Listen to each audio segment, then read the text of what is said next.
There has been a persistent rumor that the real mother of late iconic superstar vocalist Whitney Houston's mother is not Cissy Houston, but her biological mother was really late entertainer Teresa Graves.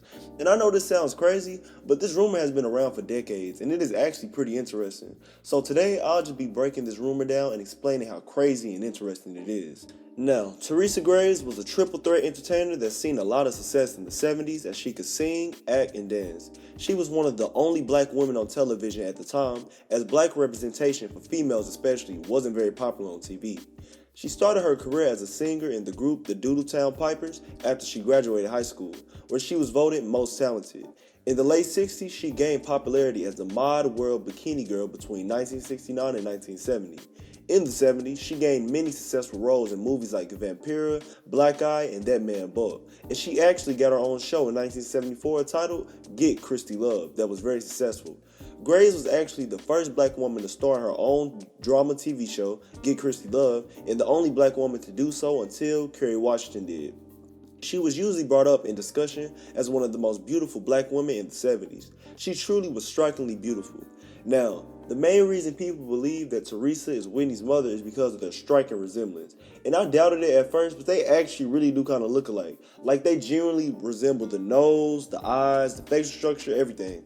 Everything, and even their mannerisms. It's so weird. Like their mannerisms are very similar. And I've seen videos of Teresa and the way she held her mouth at times, her stature, even voice inflection. The way she talked and carried herself is very similar to Whitney.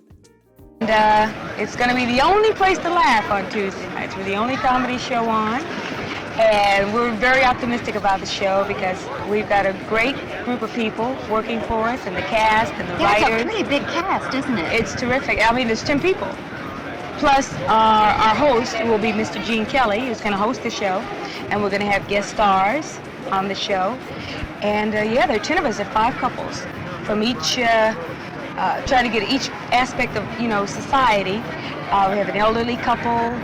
I try really hard to keep my private life to myself because that seems to be all that I have.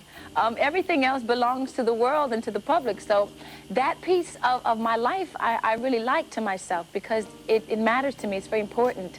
Once you are exposed in so many different ways, there is something that I think you must have for yourself. As you see in the video, the facial resemblance is obvious, but their voices are just very similar. But it might be a little bit of a reach and a coincidence, but who knows? Also, another reason why people believe Teresa is Whitney's real mother is because Cissy and Whitney did not have a strong resemblance. They didn't have just a totally different look, as they were both black women whose skin tone wasn't that far apart, so it can get iffy because not everyone looks just like their parents. But when you compare the resemblance to Teresa versus Cissy, it is just so hard to deny the similarities. Now, the story goes that Teresa and Whitney's father, Joe Houston, had an affair in the early 60s as Teresa was a teenager trying to come up in the music industry. This would make the affair illegal as Teresa supposedly got pregnant with Whitney underage because she was 15 in 1963. Then, rumors say that to avoid the trouble and just a bad look, Cissy decided to take the child as her mother and raise her a part of the Houston family. Fun fact, Whitney was conscious of her resemblance and her connection to Teresa because around 1997, she was supposed to portray Teresa and co-produce a film about Teresa's life. So she probably was hearing the rumors or just shrugged it off, but found it interesting that they had similar features. Who knows? Now, the things that don't fit the theory is the timing and just the whole story. I can understand someone having an underage affair and the young girl gives the baby up to their family member or a random person. But why would Cissy Houston take care of a child that was literally out of an affair? Husbands cheat on their wives all the time and have children outside the marriage, but those babies are usually cast out and left out of the family because they don't fit into the picture.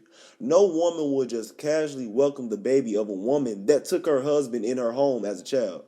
Like, let's just put it into a scenario. So, John cheats on his wife with a young girl, gets her pregnant, then Cissy finds out and just says, okay, I'll take the extra task of taking care and mothering another woman's child who slept with my husband and tried to destroy my home, and I'll just be happy with it and take it how it is.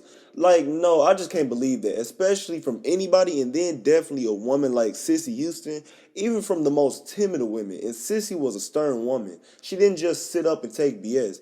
And sadly, when a man has a child outside of his marriage, he will never bring that baby into his home. That baby is usually left with the mother and sadly never gets a relationship with their father. Now, if Teresa did give birth to Whitney, she would have been 15 or 14 at the time, as people said she was a singer trying to build her career at the time. But from my research, even on Wikipedia, certain sources, she was not in the industry at 15. Yes, she was doing stuff like talent shows, she had aspirations and stuff at her school, but she wasn't in the industry. She got her first professional work a couple years down the line later in 1966 as a singer in the Doodletown Pipers at the age of 18 after she graduated high school. And she lived in LA. So how would she even have met John Houston? I'm not saying that John couldn't have traveled, but make it make sense. Another fact that can debunk this theory is the fact that Whitney has a strong family lineage, as Dionne Warwick was her cousin. So the voice was obviously a family trait, and Dionne and Whitney actually looked alike. Also, Whitney had a great grandmother who looked just like her. Like, they look just alike. And they actually have, like, it's a perfect resemblance. So she may not look just like her mother, but she's in the family. That's her mama. So with all of this, it kind of debunks the theory. Now, me personally, I think the rumor is just very interesting. And it's easy to get sucked into a rabbit hole, but Teresa was not Whitney's mother. They honestly just looked a lot alike. It's just a big coincidence. And this happens all the time, y'all, with many different artists and celebrities. Just because somebody shares facial similarities with someone doesn't make them related. It just means they look alike. Like, y'all gotta understand, especially when you in a same race as people, yeah, we all can look alike. But there are many more rumors surrounding the life and family of Whitney, and there's a lot of shady things that happen in her life concerning her family. That make me question everything about Whitney's life and how she sadly passed. But I'll save that for another vid. If you all have heard anything, drop it in the comments below. Teresa and Whitney were both two magnificently talented and beautiful women who deserve the respect for their lives and families. Thank you all for watching. Like, comment, and subscribe below. And this is Loren Speaks, out.